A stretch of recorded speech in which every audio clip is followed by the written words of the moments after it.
Billionaire's son failed every test, until the new black maid taught him one. In the grand halls of a mansion where marble floors gleamed and portraits of power lined the walls, a boy sat drowning in shame. He was only 12, yet his report cards were soaked in failure. Red marks haunting every page. His father, a man of ruthless ambition, believed money could buy everything except his son's success.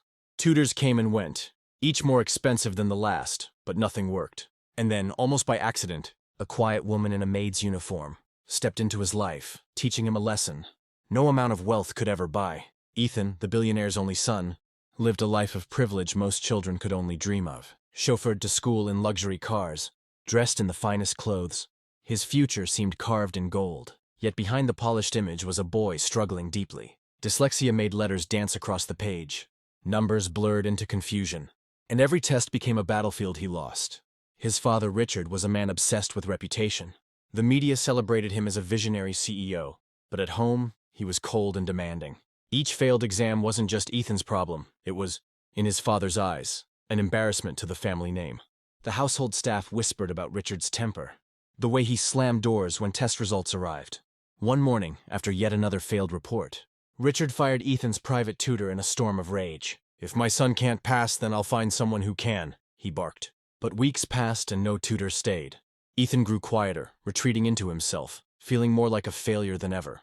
It was during this storm that Grace arrived. She was hired not as a tutor but as a maid.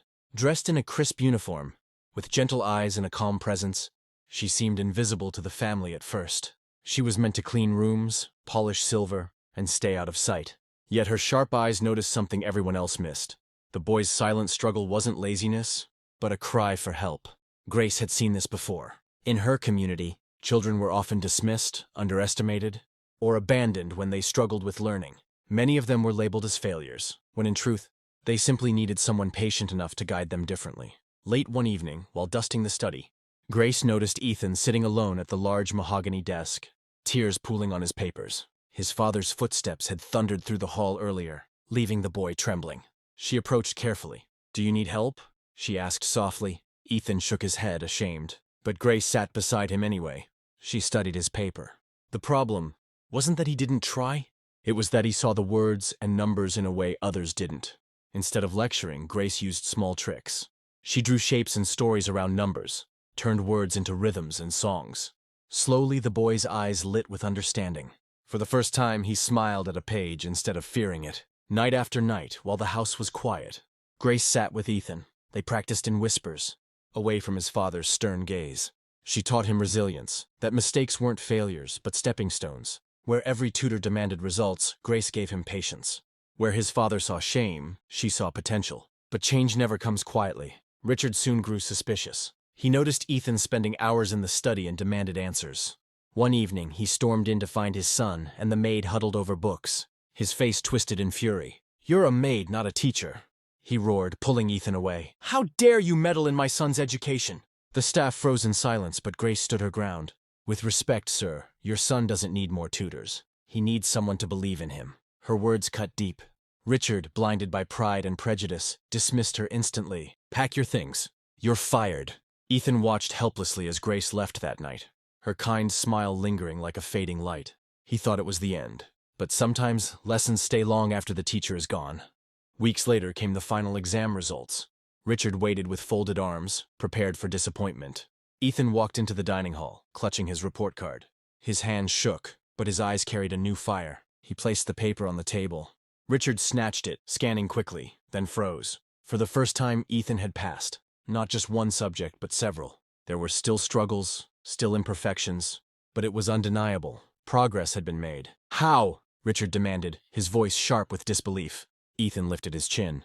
"Grace taught me." The words struck harder than any grade. Grace, the maid he had dismissed, had accomplished what all the expensive tutors could not. Richard's face darkened, torn between shame and stubborn pride. But the truth could not be ignored. Ethan's confidence had grown. His determination was visible. The boy who once cried over failures now stood taller, ready to face challenges. Richard eventually tracked Grace down. At first, it was pride that drove him, an attempt to reclaim credit for his son's improvement. But when he saw her, he realized something humbling. She hadn't saved Ethan with wealth or prestige, but with compassion and patience, two things money could never buy. Grace was reinstated, this time not as a maid but as Ethan's personal mentor. The mansion, once filled with tension, slowly softened. Ethan still faced struggles, but he no longer feared them. Each mistake became another chance to learn. Richard, though reluctant, began to change too. He watched as his son blossomed under Grace's guidance, and he could no longer deny what was before his eyes. The very person he dismissed because of her race and station was the one who gave his son a future. The story spread quietly among the staff, then through whispers in the community, a billionaire's empire shaken, not by scandal or business loss, but by a simple truth. Greatness is not taught by wealth, but by kindness. And so, in a mansion where arrogance once ruled, a black maid taught not just a struggling boy, but an entire family. The most valuable lesson of all: education without compassion is empty, and love is the greatest teacher of them all. Takeaway: how many children are written off as failures, simply because no one takes the time to see their true potential? And how many graces walk this world unnoticed, carrying the wisdom to change lives, if only given the chance?